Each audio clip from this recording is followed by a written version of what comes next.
पीले दांत वाली बहू। रंजना कभी ब्रश नहीं करती थी।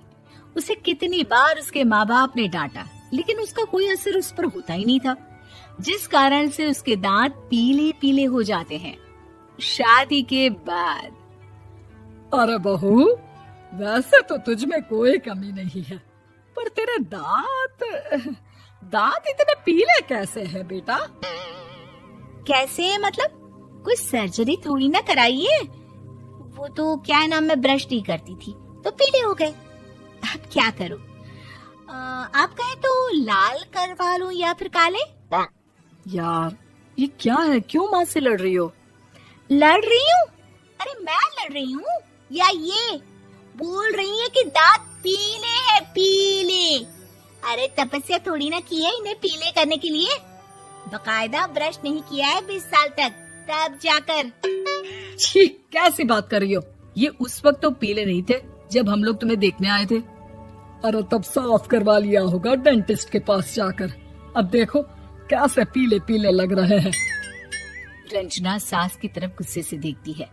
फिर शुरू हो गई पीले पीले पीले। अरे पीले तो तब भी थे जब मेरे हाथ का रसगुल्ला उड़ा उड़ा कर खा रही थी और बोल रही थी, लड़की नहीं गुणों का खजाना दे रहे भाई साहब आप। खैर, अब वो लोग करते भी तो क्या करते, पीले दांत वाली बहू पल्ले पड़ी थी तो झेलना तो था ही। एक दिन कीर्तन में रंजना गाना गा रही थी। अरे कमला बहन, माँ का द्वार है, यहाँ तो सब शुद्ध होकर आते हैं, फिर अपनी बहू को ब्रश भी नहीं करवाती तुम। दूर से पीले पीले दांत भक्ति में बाधा उत्पन्न कर रहे हैं। अरे कोई 2 साल की बच्ची थोड़ी ना लेकर आई हूँ मैं बहू बनाकर। अच्छी खासी लड़की है, अरे कैसे करवाऊं ब्रश? ये तो उसे खुद करना चाहिए ना। अब माँ बाप तो इसके जैसे तैसे निपटा दिए, ये नहीं सोचा कि सास कैसे संभालेगी। सास बहू को लेकर घर आ जाती है, लेकिन सोच लेती है कि अब इसे लेकर कहीं नहीं जाएगी। अगले रोज बहू कहती है, अरे क्या हो गया, मंदिर नहीं जाना क्या? कीर्तन का वक्त हो रहा है। मेरी मधुर वाणी से कान्हा जी जागते हैं और सोते हैं। आप तो जानती है ना उनकी भक्ति में कितना मन लगता है मेरा। वो क्या है ना, तबीयत ठीक नहीं लग रही है मेरी, आराम करूंगी मैं। तबीयत ठीक नहीं लग रही? अभी तो मिथुन के गाने पर नाच रही थी आप, और अब बोल रही है कि तबीयत ठीक नहीं लग रही। अरे भक्ति में मन लगा लो सासू माँ, ऊपर जाना है, क्या मुंह दिखाओगी आप? हाँ? सास को बहू की बात पर गुस्सा आ जाता है। मैं क्या मुंह दिखाऊंगी, इसकी चिंता तो ना कर, समझी? अपने मुंह की चिंता कर, जो ये पीले पीले दांत लेकर हर जगह पहुंच जाती है। पता है लोग कितना मजाक बनाते हैं। ना जी ना, मैं नहीं जाना कहीं तेरे साथ। तो ये बात है, कोई ना, मत जाओ, मैं अपने कमरे में ही बैठकर भक्ति कर लूंगी। ऊपर वाला दांत थोड़ी ना देखता है, मन देखता है, भावना देखता है। और अरे बस बस, तू सब कुछ दिखा, बस ये सफेद चमकदार दांत ना दिखाना किसी को, है? जा यहाँ से।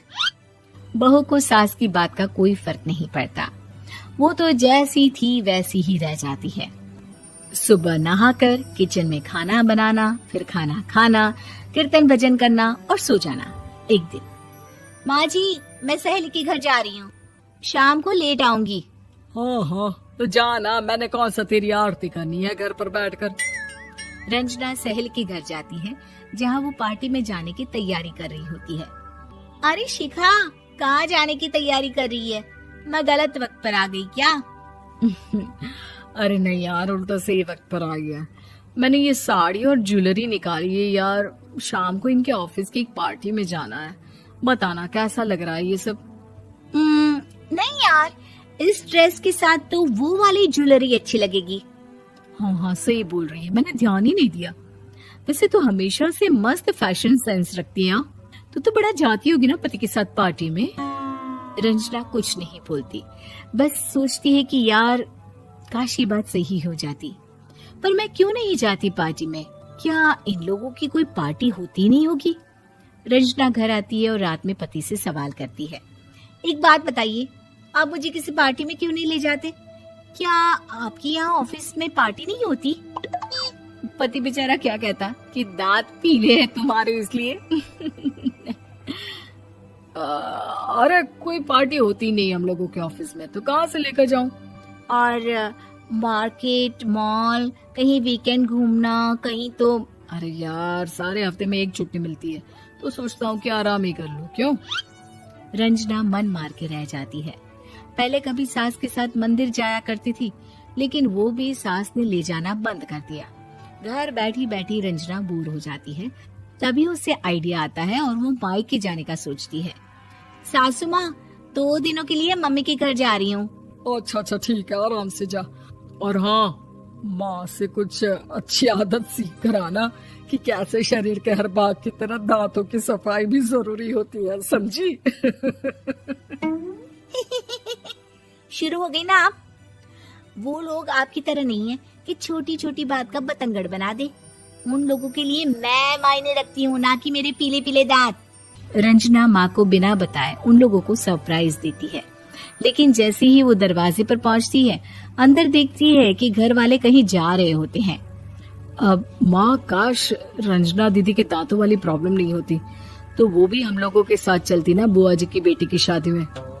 हाँ बेटा, लेकिन अब उसे कौन समझाए कि उसको उसके पीले दांत नहीं दिखते, लेकिन उसके आसपास के लोगों को कितना एम्बैरेसिंग फील कराते हैं।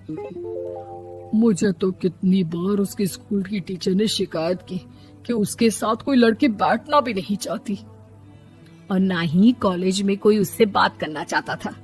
लेकिन पता नहीं क्यों उसे ये बात समझ में ही नहीं आती।